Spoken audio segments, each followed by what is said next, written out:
2 फरवरी 1969, 2 फरवरी 1969 की अव्यक्त मुरली की हेडलाइन है अव्यक्त मिलन के अनुभव की विधि। अव्यक्त मिलन के अनुभव की विधि। बाबा ने कहा, प्रेम स्वरूप बच्चे ज्ञान सहित प्रेम जो होता है वही यथार्थ प्रेम होता है। आप सभी का प्रेम रस बाप दादा को भी खींच लाता है। सभी बच्चों के दिल के अंदर एक आश दिखाई दे रही है। वह कौन सी? कई बच्चों ने संदेश भेजा कि आप हमें भी अपने अव्यक्त वतन का अनुभव कराओ। ये सभी बच्चों की आशाएं अब पूर्ण होने का समय पहुंच ही गया। आप कहेंगे कि सभी संदेशी बन जाएंगे, लेकिन नहीं। अव्यक्त वतन का अनुभव भी बच्चे करेंगे, लेकिन दिव्य बुद्धि के आधार पर। जो अब अलौकिक अनुभव कर सकते हो वह दिव्य दृष्टि द्वारा करने से भी बहुत लाभदायक है, अलौकिक है और अनोखा है। इसलिए जो भी बच्चे चाहते हैं कि अव्यक्त बाप से मुलाकात करें वह कर सकते हैं। कैसे कर सकते हैं? इसका तरीका है सिर्फ यही कि अमृत वेले याद में बैठो और यही संकल्प रखो कि अब हम अव्यक्त बाप दादा से मुलाकात करें। जैसे साकार में मिलने का समय मालूम होता था तो नींद नहीं आती थी और समय से पहले ही बुद्धि द्वारा अनुभव में रहते थे, वैसे अब भी अव्यक्त मिलन का अनुभव प्राप्त करना चाहते हो तो उसका बहुत सहज तरीका ये है।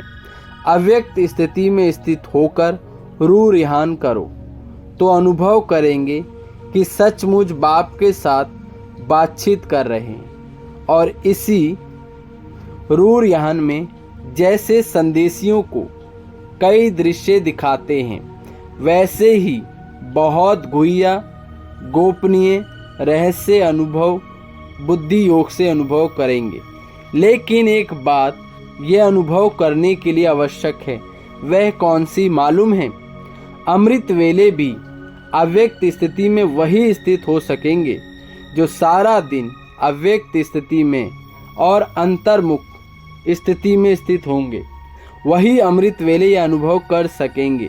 इसलिए अगर स्नेह और मिलन की आशा है तो ये तरीका बहुत सहज है। करने वाले कर सकते हैं और मुलाकात का अनुभव कर सकते हैं, वह अनुभव प्राप्त कर सकते हैं। वतन में बैठे बैठे कई बच्चों के दिलों की आवाज़ पहुंचती रहती है और आप सोचते होंगे शिव बाबा बहुत कठोर है, लेकिन जो होता है उसमें रहस्य है और कल्याण है। इसलिए जो आवाज़ पहुंचती है वह सुनकर के हर्षाता है, हर्षित रहते हैं, हंसते रहते हैं। क्या बाप दादा निर्मोही है?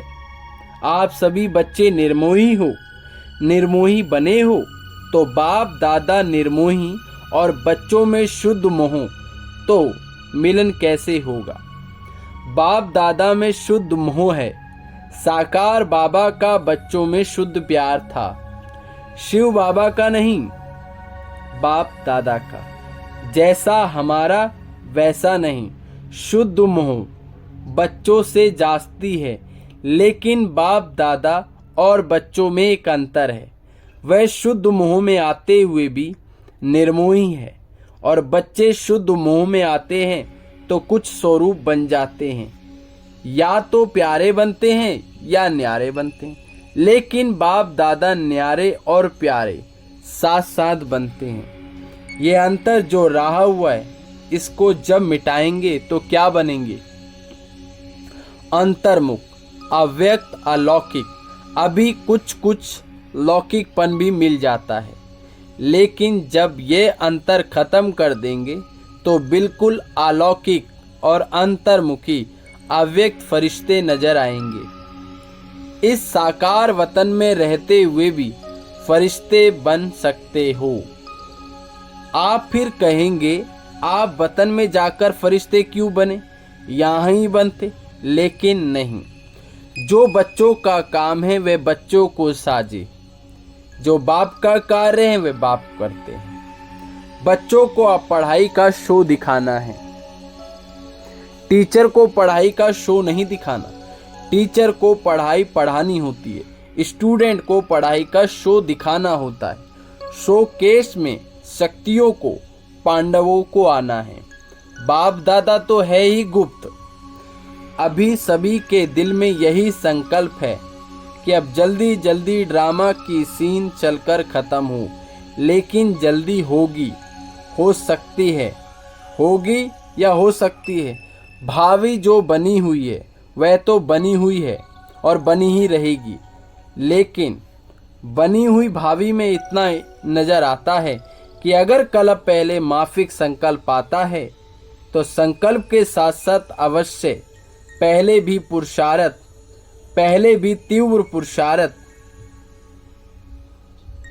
किया होगा, पुरुषार्थ तीव्र किया होगा।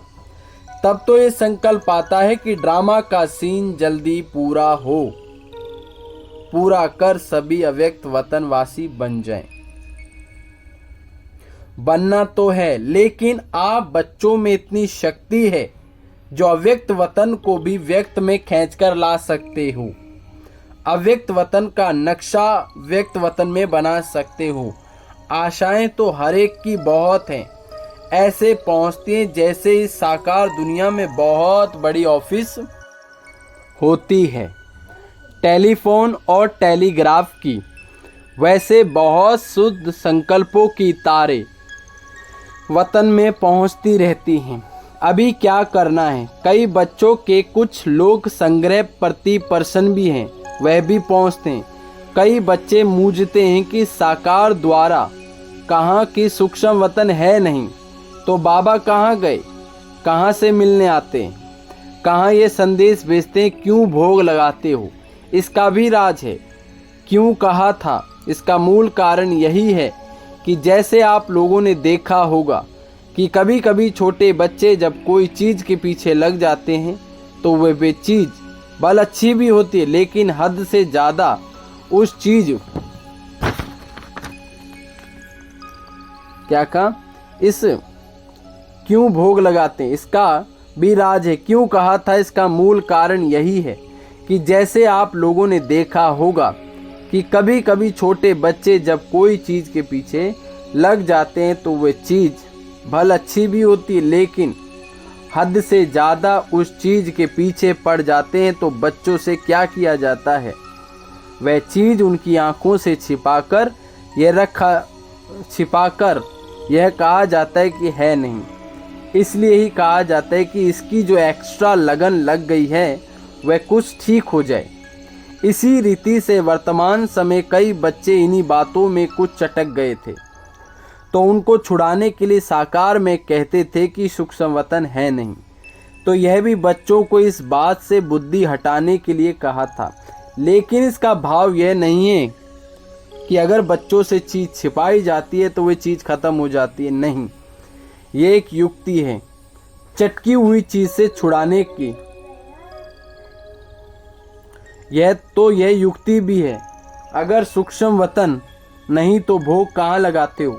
इस रस्म रिवाज को कायम क्यों रखा है। कोई भी ऐसा कार्य होता है तो खुद भी संदेश क्यों पूछवाते थे।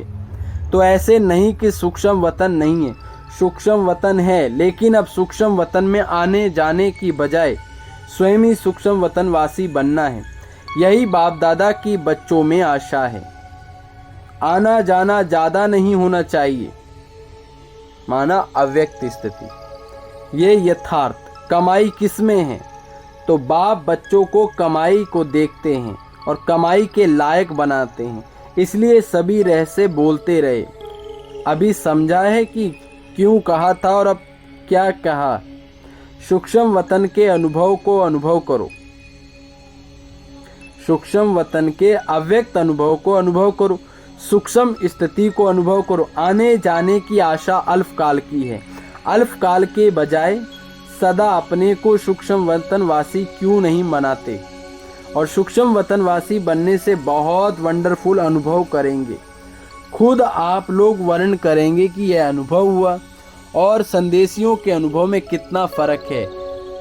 वह कमाई नहीं है, वह कमाई भी है और अनुभव भी है। तो यह एक ही समय दो प्राप्ति है। वह अच्छा है या ये अच्छा है, एक चाहते हो या एक चाहते हो। कई बच्चों के मन में यह प्रश्न है कि ना मालूम जो बाप दादा कहते थे कि सभी को साथ ले जाएंगे, अब वह कहाँ तो चले गए। वह तो चले गए, लेकिन वे चले गए, मुक्ति धाम में तो जा नहीं सकते, सिवाय बारात व बच्चों के। बारात के बिगर अकेले जा सकते हैं? बरसात तैयार है, यही सुना है ना अब तक कि बारात के साथ ही जाएंगे। जब बारात ही सज रही है तो अकेले कैसे जाएंगे? अभी तो सूक्ष्म वतन में अव्यक्त रूप से स्थापना का कार्य चलता रहेगा। जब तक स्थापना का कार्य समाप्त नहीं हुआ, तब तक बिना कार्य सफल किए हुए घर नहीं लौटेंगे। साथ चलेंगे और चलने के बाद क्या करेंगे मालूम है? क्या करेंगे? साथ चलेंगे, साथ रहेंगे, फिर साथ साथ सृष्टि पर आएंगे। आप बच्चों का जो गीत है, कभी भी हाथ और साथ नहीं छूटे, तो बच्चों का भी वायदा है तो बाप का भी वायदा है। बाप अपने वायदे से बदल नहीं सकते। और भी कोई पर्सन है, यूं तो समय प्रति समय सब स्पष्ट होता जाएगा। कईयों के मन में यह भी है ना कि ना मालूम जन्म होगा, क्या होगा? जन्म होगा, जैसे आपकी मम्मा का जन्म हुआ वैसे होगा। आप बच्चों का विवेक क्या कहता है? ड्रामा की भावी को देख सकते हो, थोड़ा थोड़ा देख सकते हो। जब आप लोग सबको कहते हो कि हम त्रिकालदर्शी बाप के बच्चे हैं, तो आने जाने वाले काल को नहीं जानते हो? आपके मन के विवेक के अनुसार क्या होना चाहिए? अव्यक्त स्थिति में स्थित होकर हाँ व ना कहो तो जवाब निकल आएगा। इस रीति से बाप दादा ने 2-4 बार पूछा। बहुत करके सभी का यही विचार था कि नहीं होगा। आज ही उत्तर चाहते हुए बाद में हलचल तो नहीं मच रही।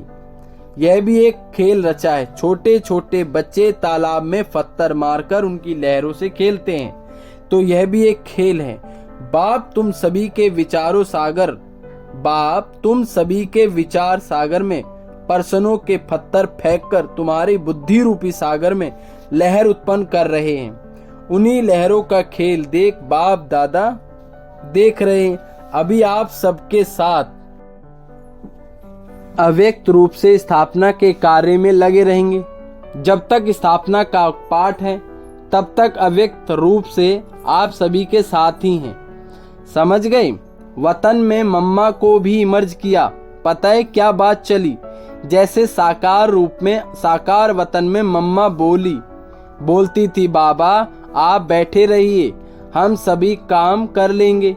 इसी रीति से वतन में यही कहा कि हम सभी कार्य स्थापना के जो करने वह करेंगे। आप बच्चों के साथ ही बच्चों को बहलाते रहिए। ऐसे ही साकार में कहती थी, वही वतन में रूरिहान चली। आप सभी के मन में तो होगा कि हमारी मम्मा कहाँ गई। अभी ये राज इस समय स्पष्ट करने का नहीं, कुछ समय के बाद सुनाएंगे कि वे कहाँ है और क्या कर रही है। स्थापना के कार्य में यादगार है, लेकिन भिन्न नाम रूप से अच्छा है। अब तो टाइम हो गया। आज वतन में दूर से ही सवेरे से खुशबू आ रही थी। देख रहे थे कैसे स्नेह से चीजें बना रहे हैं। दादी जी से आपने देखा, भंडारे में चक्कर लगाया, चीजों की खुशबू नहीं आई, स्नेह की खुशबू आ रही है। यह स्नेह ही अविनाशी बनाता है। अविनाशी स्नेह है ना, याद हर एक की पहुंचती है। उसका रिस्पॉन्ड लेने के लिए अवस्था चाहिए, रिस्पॉन्ड फौरन मिलता है। जैसे साकार में बच्चे बाबा कहते थे तो बच्चों को रिस्पॉन्ड मिलता था। तो रिस्पॉन्ड अब फौरन मिलता है, लेकिन बीच में अव्यक्त भाव को छोड़ना पड़ेगा तभी उसको रिस्पॉन्ड, लेकिन बीच में व्यक्त भाव को छोड़ना पड़ेगा तब रिस्पॉन्ड को सुन सकेंगे। अब तो और ज्यादा चारों ओर सर्विस करने का अनुभव कर रहे हो। अब अव्यक्त होने के कारण एक और क्वालिटी बढ़ गई। कौन सी मालूम है? वह ये, पहले तो बाहरयामी था, अभी अंतर्यामी हो गया हूं। अव्यक्त स्थिति में जानने की आवश्यकता नहीं रहती। स्वतः एक सेकंड में सभी का नक्शा देखने में आ रहा है। इसलिए कहते हैं पहले से एक और गुण बढ़ गया है। पहले से एक गुण बढ़ गया है। अव्यक्त स्थिति में तो खुशबू से ही पेट भर जाता है। आप लोगों को मालूम है, एक मुख्य शिक्षा बच्चों के प्रति दे रहे हैं। अब सर्विस तो करनी ही है, तो सभी बच्चों की बुद्धि में लक्ष्य और लक्ष्य को पूर्ण भी करेंगे। बच्चों की बुद्धि में लक्ष्य है और लक्ष्य को पूर्ण भी करेंगे, लेकिन इस लक्ष्य को पूर्ण करने के लिए बीच में एक मुख्य विघ्न आएगा। वह कौन सा पता है? मुख्य विघ्न सर्विस में बाधा डालने के लिए कौन सा आएगा? सभी के आगे नहीं, मेजॉरिटी के आगे आएगा। वह कौन सा? पहले से ही बता देते हैं। सर्विस करते करते ये ध्यान रखना कि मैंने यह किया, मैं ये कर सकता हूँ, मैं पनाना। इसको कहा जाता है ज्ञान का अभिमान, बुद्धि का अभिमान, सर्विस का अभिमान। इन रूपों में आगे चलकर विघ्न आएंगे, लेकिन पहले से इस मुख्य विघ्न को आने नहीं देना। इसके लिए एक शब्द याद रखना कि मैं निमित्त हूँ। निमित्त बनने से निराकारी, निरहंकारी और नम्रचित्त, निरसंकल्प अवस्था में रह सकते हैं। अगर मैंने किया, मैं में आया, तो मालूम है क्या होगा? जैसे निमित्त बनने से निराकारी, निरहंकारी, निरसंकल्प स्थिति होती है, वैसे मैं में आने से मगरूरी, मुरझाई, मायूसी आ जाएगी। उसकी फिर रिजल्ट क्या होगी?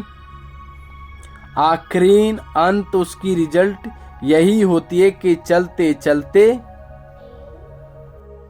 आखिरीन अंत में उसकी रिजल्ट यही होती है कि चलते चलते जीते हुए भी मर जाते हैं। इसलिए इस मुख्य शिक्षा को हमेशा याद रखना कि मैं निमित्त हूँ।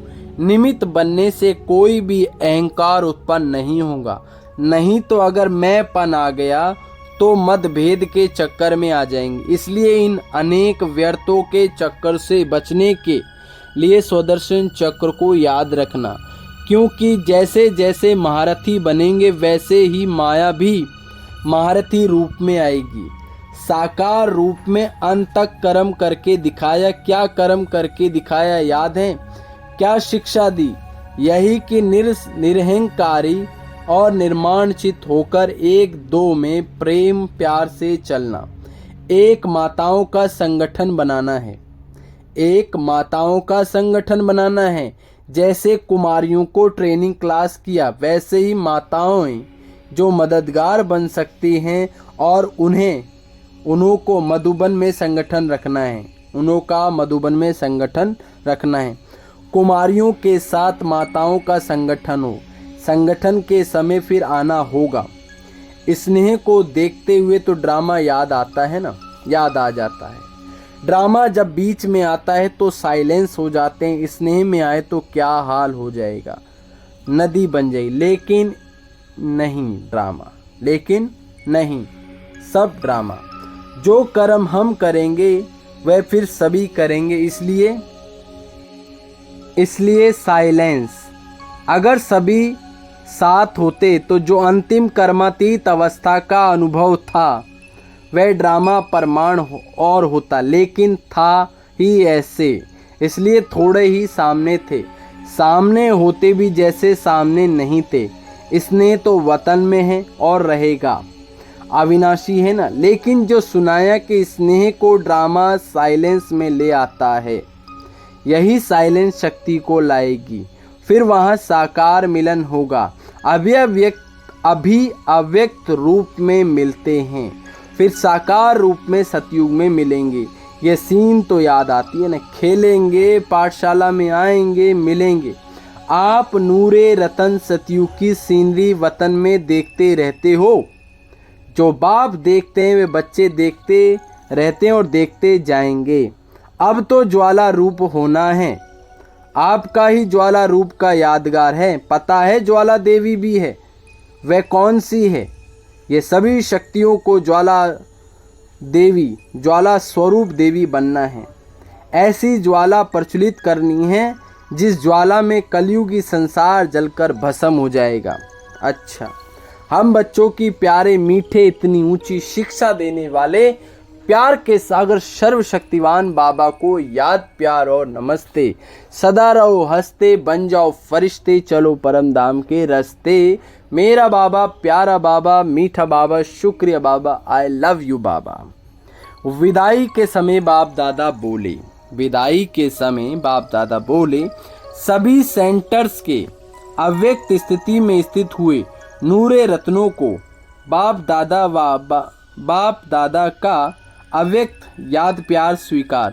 साथ साथ जो इशारा दिया है उसको जल्दी से जल्दी जीवन में लाने का तीव्र पुरुषार्थ करना। अच्छा, गुड नाइट। सभी शक्तियाँ, शिव शक्तियों और पांडववर्ती बाप को नमस्ते। हम बच्चों की भी प्यारे बाबा को नमस्ते।